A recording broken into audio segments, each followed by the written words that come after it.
कश्मीर में भी, जम्मू में भी बिजली की हालत बहुत ही ज़्यादा खराब है।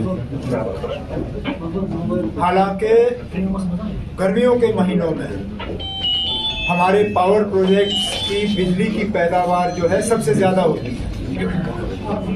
सर्दियों में हमारी बिजली की प्रोडक्टिविटी जो है वो गिर जाती है।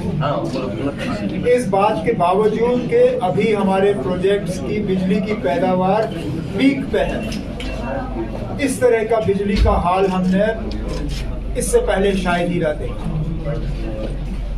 और खासकर इस महीने में, रमज़ान के पाक महीने में, जबकि हम मतलब हर किसी हुकूमत की कोशिश रहती थी कि इफ्तियारी के वक्त और सहरी के वक्त में बिजली की कट ना हो, लेकिन इस बार पता नहीं क्यों, या तो नाकाबिलियत की वजह से या तो फिर जानबूझ के, ये दो ही चीजें हो सकती हैं, तीसरा तो कोई वजह हो नहीं सकता, लेकिन लगातार लोगों की ये शिकायत कि सहरी और इफ्तियारी के वक्त में कट, इसका कहीं ना कहीं इलाज होना चाहिए। अब कहाँ से वो और बिजली लाएंगे, किस तरह लाएंगे, वो हमारा काम नहीं है उनको बताना, लेकिन कम से कम हमारे जज्बातों का एहसास रखते हुए ये कोशिश की जानी चाहिए। अगर चंद ही घंटे, और it is deliberate, these are the only two reasons. Let the government say what it is.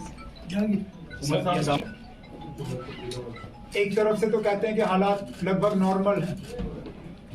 अगर हालात नॉर्मल हैं तो फिर जामा मस्जिद में शब और जुमात-उल-विदा की इजाज़त क्यों नहीं?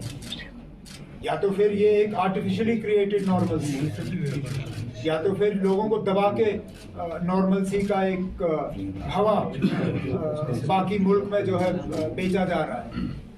नॉर्मलसी सिर्फ टूरिज्म के जरिए से नहीं आता। नॉर्मलसी लोगों को नॉर्मल लाइफ जीने में जो है वो नॉर्मलसी का एक सबूत होता है। और जामा मस्जिद में शब और जुमा की इजाज़त ना हो, this is evidence of an abnormal situation, not normalcy. The government, if not by its words, then by its actions, it is proving that the situation in Kashmir is far from normal. So to predict how things would play out. So no, accession was not a mistake, and I don't believe India has irrevocably sort of adopted this path. But it is a matter of concern. How could it not be?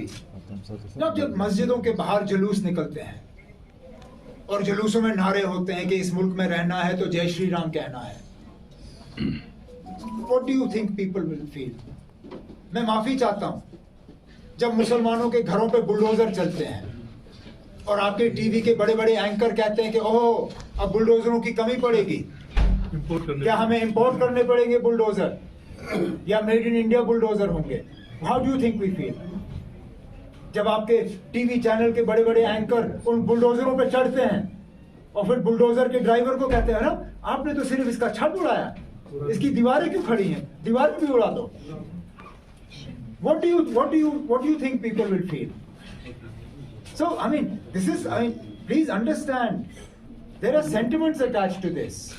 People who we expect, we understand politicians will do things for political motives, but people who we expect will be impartial. When they take a partial position like this, how do you expect us to feel any differently? So at the moment there's a debate going on language. India is too diverse a country to have one national language. I think the idea of India is that it gives up a currency note, an Indian currency note. How many languages do you find on it? The Indian currency note gives space to all the languages.